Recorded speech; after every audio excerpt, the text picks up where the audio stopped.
মেলার একটি অংশে এভাবেই গান বাজনা ও ধ্যানে বিভোর থাকে দেশ বিদেশ থেকে আসা পাগলেরা। তাই অনেকেই এই মেলার নাম দিয়েছেন পাগলের মেলা। মূলত হযরত শাহ কামাল রাদিয়াল্লাহের ওরস উপলক্ষে ৬০০ বছর যাবৎ পুরো বৈশাখ মাস জুড়ে চলে এই মেলা।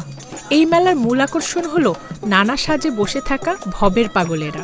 দরবার শরীফের পক্ষ থেকে পাগলদের জন্য ব্যবস্থা করা হয় থাকা খাওয়ার। টাকা পয়সা ধন সম্পদের জন্য আসেনি বাবা, কেন টাকা পয়সা ধন সম্পদ সাথে যাবে না, যাবে আমল নামা।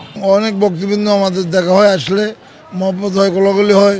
জামালপুরের মেলান্দহের দুরমুটের এই মেলায় পাগলদের দেখতে ভিড় করেন দেশের বিভিন্ন স্থান থেকে আসা দর্শনার্থীরা। এখানে অনেক পাগল আছে, অনেক লোক সংখ্যা আছে, দেখিয়া অনেক আর কি মজা হইল। ৬০০ বছরের পুরাতন মেলা এটা, তো আমরা প্রতি বছর এই জায়গায় আসি, অনেক ভালো লাগে ঘুরতে।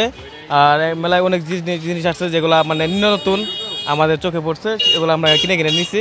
মাসব্যাপী চলা মেলায় মিলছে জিলাপি, বাতাসা, চুড়ি, খেলনা থেকে শুরু করে ঘরের তৈজসপত্র ও কাঠের আসবাবপত্র।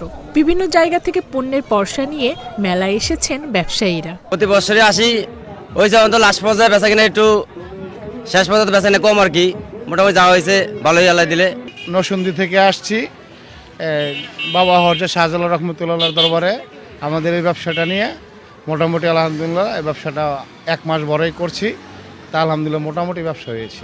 আয়োজকরা বলছেন ঈদ কেন্দ্রিক এই মেলার বয়স ৬০০ বছরের বেশি, আর শান্তিপূর্ণভাবে মেলা উদযাপনে সহায়তা করেন সবাই। সারা দেশ থেকে লোকজন চলে আসে এবং ওরসকে কেন্দ্র করে এটাকে আসলে একটা বৈশাখীর যে আমেজ মেলা, এটা উৎসবে পরিণত হয়।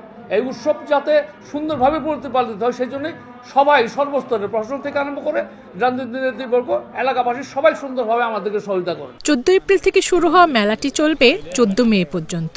এই মেলায় জায়গা করে নিয়েছে ৩ শতাধিক stall. Zulekha Parveen, independent digital.